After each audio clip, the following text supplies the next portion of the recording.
Pueden tomar su asiento ustedes también, chicos, gracias. Chicos y chicas. Qué fuerza que tenían hoy para cantar, ¿eh? Tremendo. Tremendo. No siempre están tan inspirados como hoy. Hoy, la verdad que estaban con toda la fuerza. Vamos a leer la declaración antes de comenzar con el mensaje. Vamos a leer la declaración. Ahí la vamos a tener en pantalla. ¿Usted la tiene? ¿Todos tienen su declaración por ahí? Y si no la tienen aquí, así que si no la tiene, la puede leer en pantalla. Todos juntos, lo leemos ahora. Estoy aquí porque tengo un propósito. Mi corazón está abierto y mi mente lista para recibir, porque Dios aún no ha terminado su obra conmigo. Mis mejores días están por venir y tengo el faro en mi vida que se llama Jesús. Él vive en mí y alumbra mi camino. Amén.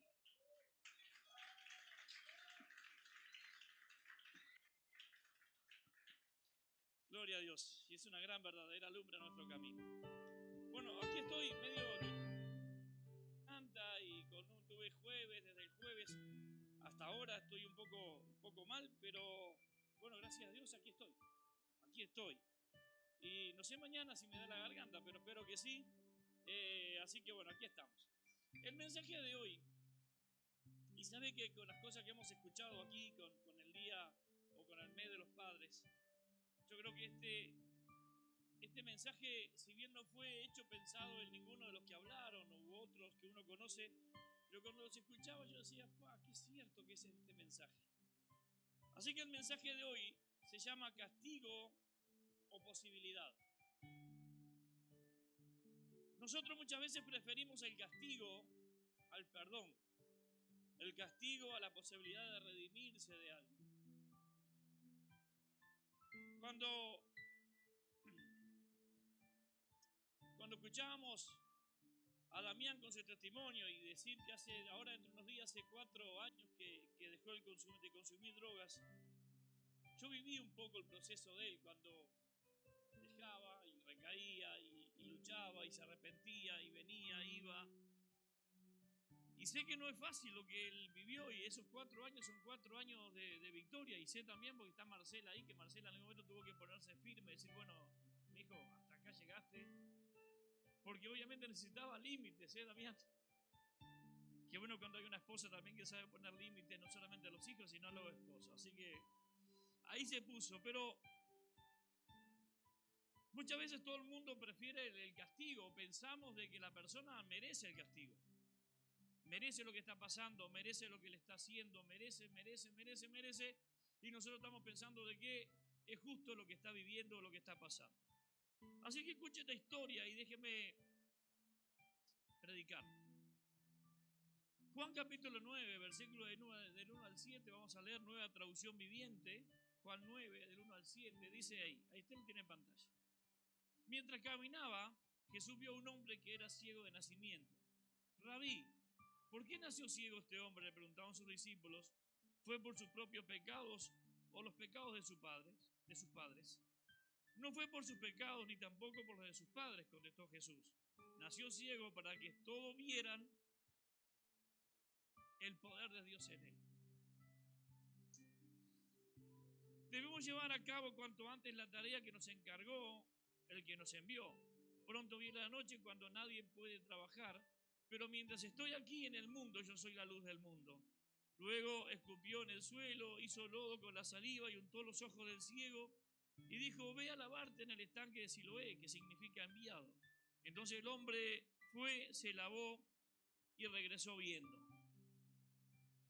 ¿Sabe que cuando leo este versículo 3, especialmente si usted pudiera ver mis notas, lo tengo con unos asteriscos al lado, porque la palabra del Señor ante la pregunta de los discípulos, ¿fue por sus pecados? No fue por sus pecados, perdón, porque los discípulos preguntaban por el pecado de quién el hombre estaba así. Dice, no fue por sus pecados ni tampoco por sus padres, contestó Jesús. Nació ciego para que todos vieran el poder de Dios en él. Yo creo que este versículo es el versículo central de la historia. Hay un antes y un después de este versículo. El antes es lo que todos podemos ver de una persona que está viviendo por circunstancias dramáticas. Llámelo droga, llámelo alcohol, llámelo delincuencia, llámelo enfermedad, llámelo ciego como este hombre, llámelo mudo, llámelo paralítico. Pero lo cierto es que nosotros muchas veces tendemos a pensar de que la persona está pasando lo que está pasando porque merece lo que está pasando. Estaba la creencia de que el pecado era el culpable de todo. Si alguien estaba enfermo era porque él o sus padres a alguien había pecado y por algo la enfermedad venía sobre eso. Y eso es lo más fácil de pensar en aquel tiempo. Aún los discípulos lo pensaban. Los discípulos le hacen la pregunta, ¿quién pecó? Los discípulos no le preguntan a Jesús por qué está enfermo, sino que le preguntan quién pecó, él o los padres. Porque nació ciego, ¿quién pecó? Porque el pensamiento era de que si alguien estaba enfermo era porque había pecado. Nuestra humanidad busca culpables para evitar soluciones. La humanidad de los discípulos era simplemente decir, y de todos los que estaban alrededor, es decir, bueno, está así porque se lo merece. Está así porque pecó, está así porque los padres pecaron. Y entonces, en definitiva, el tema de que la persona estuviera en la condición que estuviera era como una especie de excusa para no tener que tomar una responsabilidad de hacer algo al respecto de la pregunta.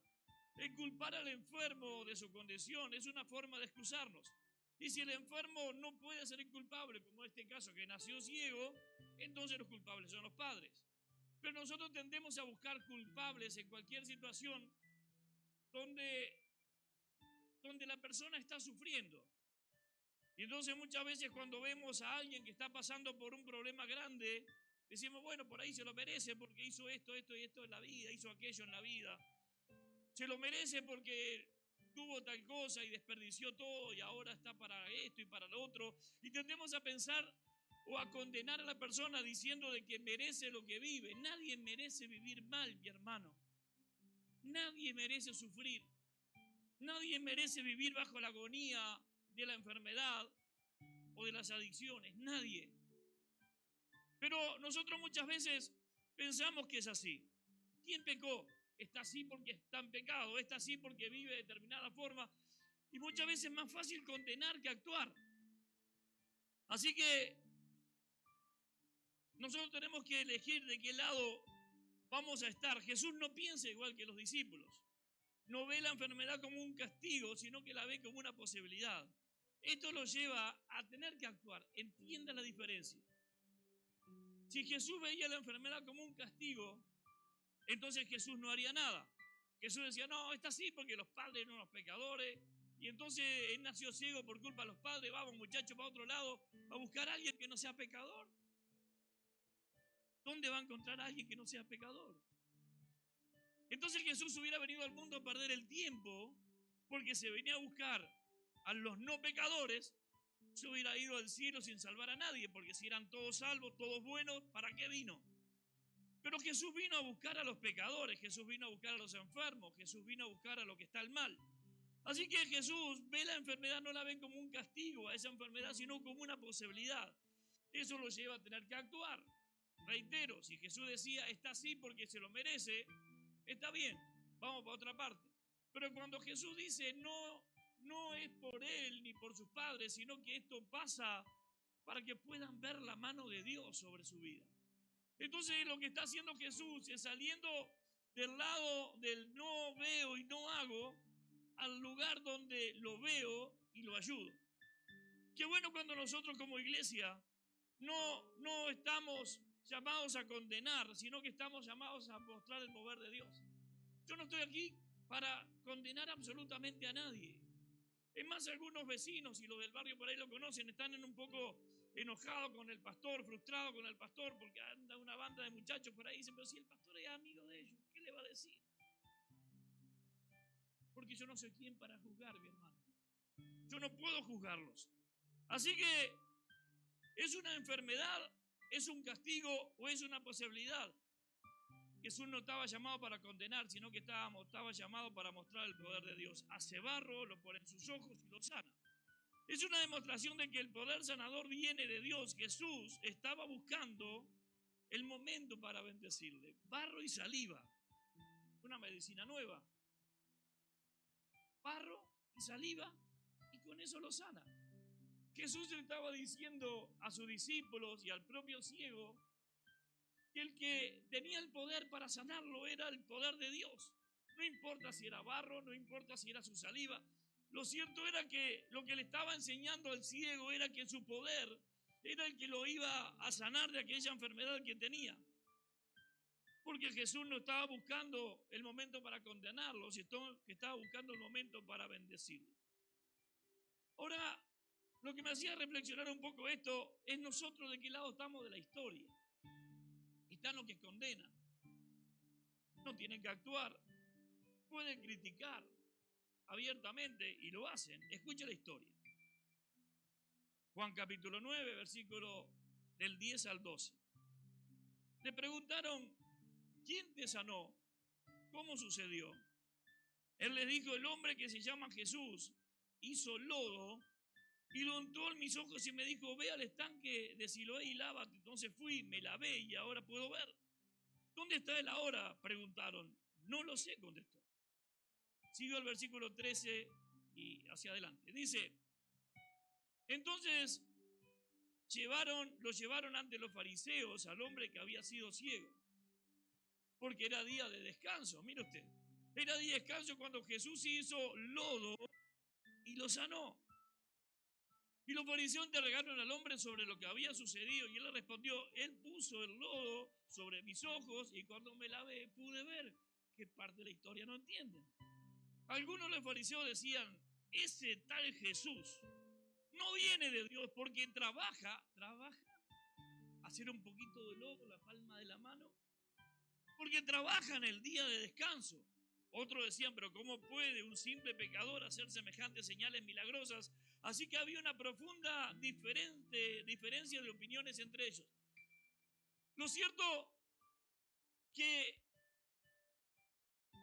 nosotros nos alegramos cuando Damián cuenta el testimonio, cuando Fabián cuenta el suyo, y cuántos testimonios más tenemos acá. Pero en aquel momento era un hombre que estaba ciego desde que nació, todo el mundo lo conocía porque era el famoso ciego. No sé el nombre, pero era José el ciego. Y cuando lo ven que veía, en vez de alegrarse con el que estaba ciego y ahora veía, lo condenaban. Le decían, pero ¿cómo puede ser? ¿Cómo puede ser que veas? ¿Quién lo hizo? ¿Quién se atrevió a darte la vista? Mire usted cómo pensaban. Y entonces decían, bueno, no sé, vino un tal Jesús, hizo barro y me lo puso. ¿Hizo barro? ¿El día de descanso hizo barro? Hizo barro. Porque es más fácil condenar que ayudar. Así que la gente condenaba la acción de Jesús porque había hecho barro en la palma de su mano y había sanado a un ciego. En vez de alegrarse por la sanidad del ciego, se espantaban porque hizo barro en la palma de su mano. Porque a veces nuestro centro no está en alegrarnos con los que se alegran, sino el condenar la forma en que obtuvo el milagro. Obtuvo el milagro a través de un pecado porque no puede trabajar el día de reposo. Señores, hizo barro en la palma de la mano. Tampoco hizo, bueno, iba a ser un término de construcción, pero no sé si una canchada de barro. Hizo un poquito de barro. Y ya para todo el mundo era casi un pecado más grande que el milagro. Porque siempre va a ser más fácil. Y tal vez el enojo de los fariseos era que ninguno de ellos pudo hacer nada por aquel ciego durante todos los años que fue ciego. Nadie pudo ayudar al ciego. Él siempre fue ciego, siempre estuvo ahí. Y los fariseos nunca pudieron ayudarlo. Pues resulta que un día aparece un tal Jesús y lo ayuda. Entonces como que aquello le hace un clic y la única forma dijeron, ¿qué hacemos? ¿Qué decimos? ¿Lo aplaudimos? ¿Lo felicitamos? ¿O lo condenamos? No, lo vamos a condenar. ¿Pero por qué? Porque hizo barro el día de reposo. Porque muchas veces es más fácil juzgar que acompañar. Y a mí me encanta esta historia porque lo que leímos en el versículo 3, 9, 3, No fue por sus pecados ni tampoco por los de sus padres, contestó Jesús. Nació ciego para que todos vean el poder de Dios en él.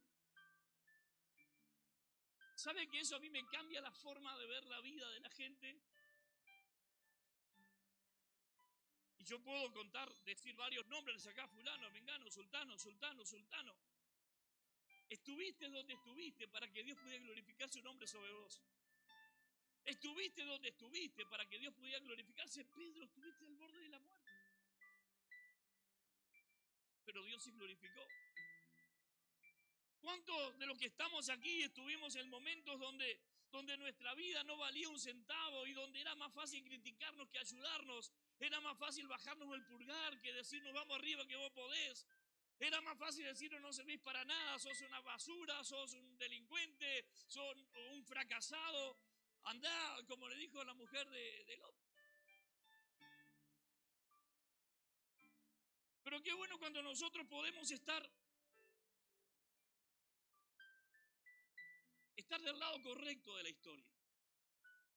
Cuando podemos ponernos del lado en que tenemos que estar, que no es el lado de la condena, ni el lado de bajar el pulgar, sino del lado de que cada persona que está pasando por un momento difícil es una persona que necesita encontrar a Dios.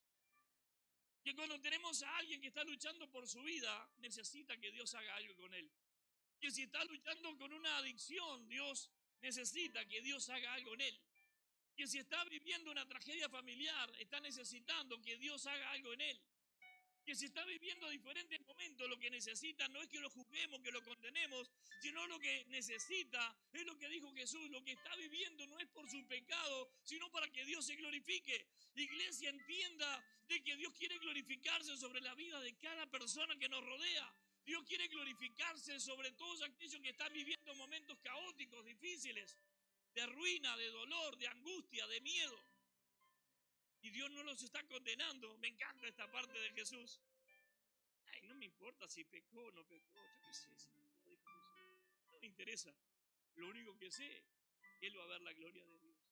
¿Sabe qué? Lo que Dios busca a los perdidos, porque dice que los sanos no necesitan al médico, que lo que necesita el médico son los que están enfermos. Entonces, si hay alguien que está enfermo espiritualmente, emocionalmente, físicamente, psicológicamente, lo que necesita es que Dios venga a su vida y Dios lo ayude. Que Dios haga lodo en la palma de su mano, algo tan insignificante, pero sabe que van a estar aquellos que van a condenar la acción. ¿Cómo pastor, cómo la iglesia puede hacer eso? ¿Cómo puede predicar lo que predica? ¿Cómo puede hablar con los que no tiene que hablar? Pero Jesús le dijo, no pecó él, no pecaron sus padres, o no era el motivo por lo cual estaba ciego. Estaba ciego simplemente para que Jesús pudiera glorificarse. ¿Sabe que tú pasaste por lo que pasaste para que Dios se pudiera glorificar contigo? Damián, hoy sos un ejemplo para tus hijos. De dónde no tienen que ir y por dónde tienen que ir, porque te vieron el antes y el después. Fabián, sos un antes y un después. Sebastián, sos un antes y un después. Gustavo, sos un antes y un después. Qué lindo, ¿y cuántos más podemos nombrar por acá? Qué lindo cuando podemos ser un antes de Dios y un después de Dios. Este día Dios transformó mi vida para siempre. Entonces un día nosotros fuimos los que estábamos acusados, los que estábamos señalados, los que no teníamos valor para nadie. Esteban.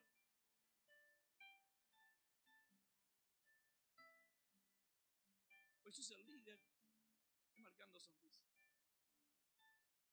Para eso Dios te rescató. No te rescató para que estés ahí sentado, sino que te rescató para que lo sigas. Qué tremendo que es Dios, ¿entiende? De que Él toma lo que estaba por ahí metido en alguna parte que nadie veía, pero que todos criticaban, pero lo trajo y lo limpió. Bueno, un poquito de barro, limpiar con barro.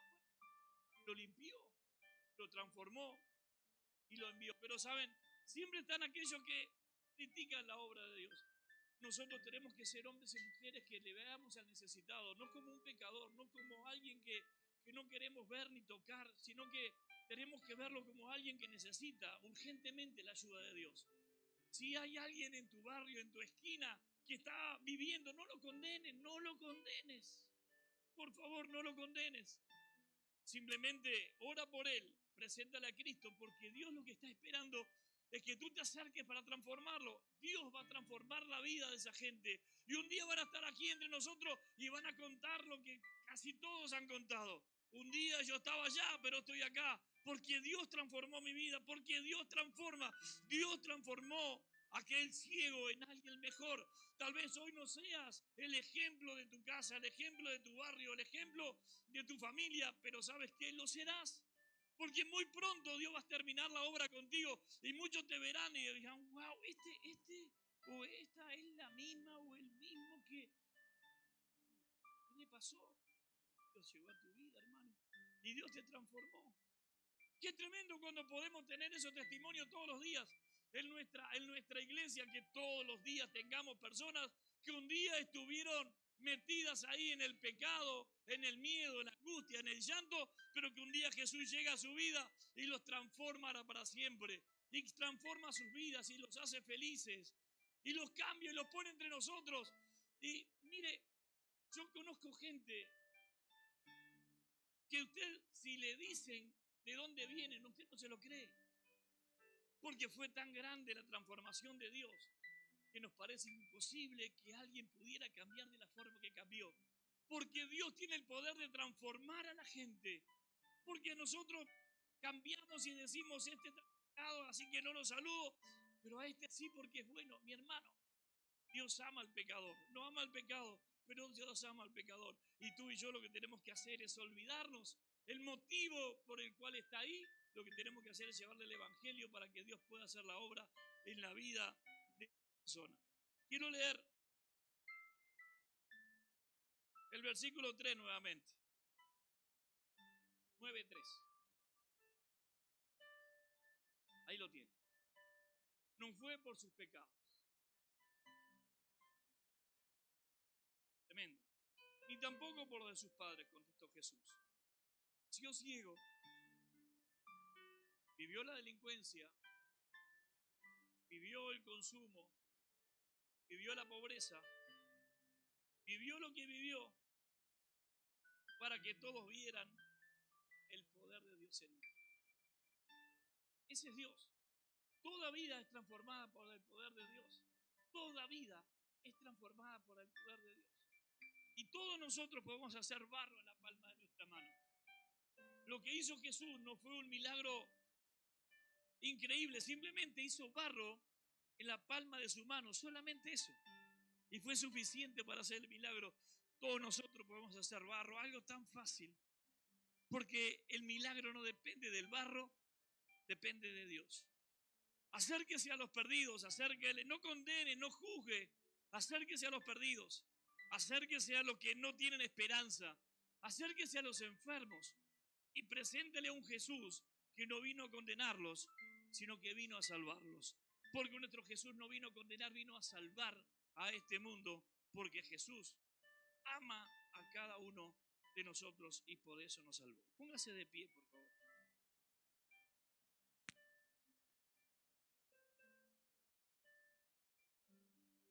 Me queda un poco más de mensaje todavía, pero ya me estoy... Hasta aquí voy llegando y tengo que guardar un poquito para mañana todavía. Lo cierto es, mi hermano y mi hermana, que nosotros somos pecadores redimidos. Todos somos pecadores. Pero un día vino Jesús a buscarnos y nos transformó y nos cambió. Algunos más y otros menos. Algunos fueron pecadores normal y otros fueron pecadosotes. Otros fueron pecadores de forma hasta grosera. Todos fuimos pecadores. Y todos estamos apartados de la gloria de Dios. Todos nosotros estamos apartados de la gloria de Dios hasta que vino Jesús y transforma nuestra vida. Nunca te olvides de dónde Jesús te sacó. Nunca te olvides de dónde Jesús te sacó. Porque el día que te olvides de dónde Jesús te sacó, entonces tú vas a empezar a señalar a los pecadores y diciéndole, mira ese pecador, che, qué terrible ese pecador, ¿de dónde habrá salido? del mismo lugar que saliste tú, mi hermano. Pero ya nos olvidamos de dónde Jesús nos sacó. Que Jesús te haga acordar todos los días de dónde te sacó y que puedas siempre estar buscando a aquellos de que aún están perdidos, pero necesitan encontrar a Jesús. Gracias, Jesús, por este mensaje, Señor.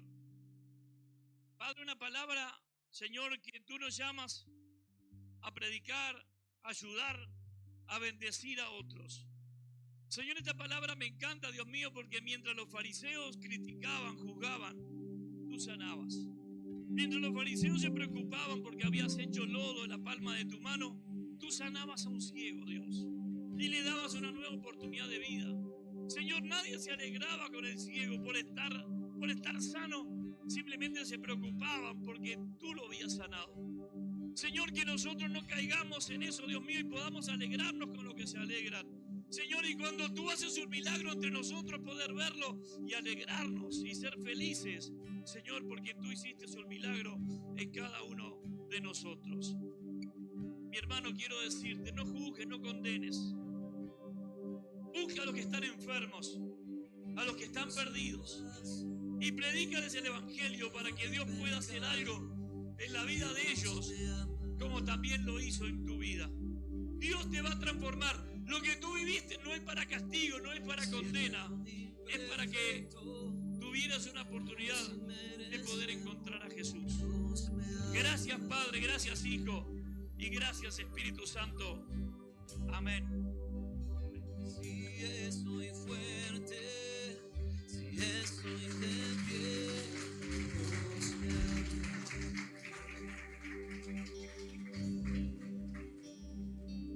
Gracias, Jesús. Ya me quedé. Traje un regalito para todos los papás. ¿Cuántos padres tenemos acá? Yo ya lo vi. ¿Cuántos papás tenemos acá? A ver. Tenemos un papá sorpresa, lo que pasa. Es un papá sorpresa de hace 3 días que es papá. Si la mamá lo deja pasar, que pase, y si no lo deja pasar, yo después se lo digo en privado. ¿Está bien? Está bien. Todos los papás vengan, que le voy a dar un regalito, por favor. Pasen todos los papás. Ya empiezo por acá, lo tengo cerquita.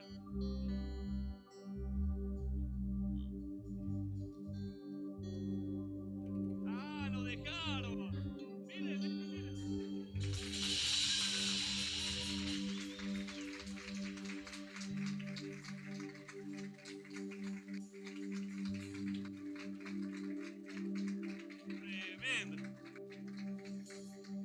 Tremendo.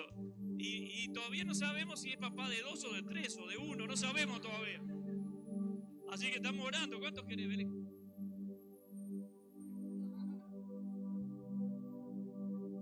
Nadie me quiere dar el gusto de que haya el mellizo en la iglesia. ¿Quién se anota con mellizo para la próxima? A ver, levanten la mano. Allá hay un hermano con mellizo, se anotó. ¿Ya tiene mellizo usted? Ah, para él. Bueno, un regalito, señor papá flamante. Y ahora, mirá, vení. Ya que hacemos a 30, y que era mi padre, hacemos 31. Vení, ponete al lado de él. Señor, en el nombre de Jesús quiero bendecir a Brian y a Belén, Señor. Gracias, Dios mío, por este bebito, Señor, que recién se está gestando, Señor, pero que ahí viene, Señor.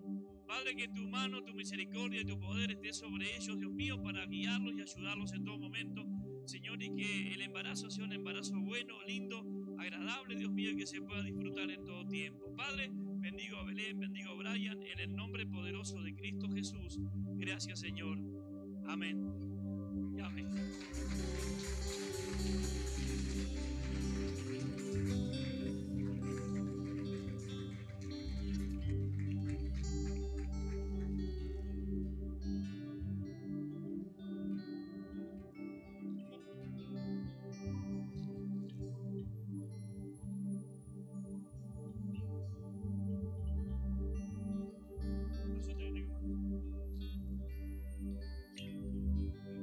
Esto desde octubre del año pasado lo tengo guardado.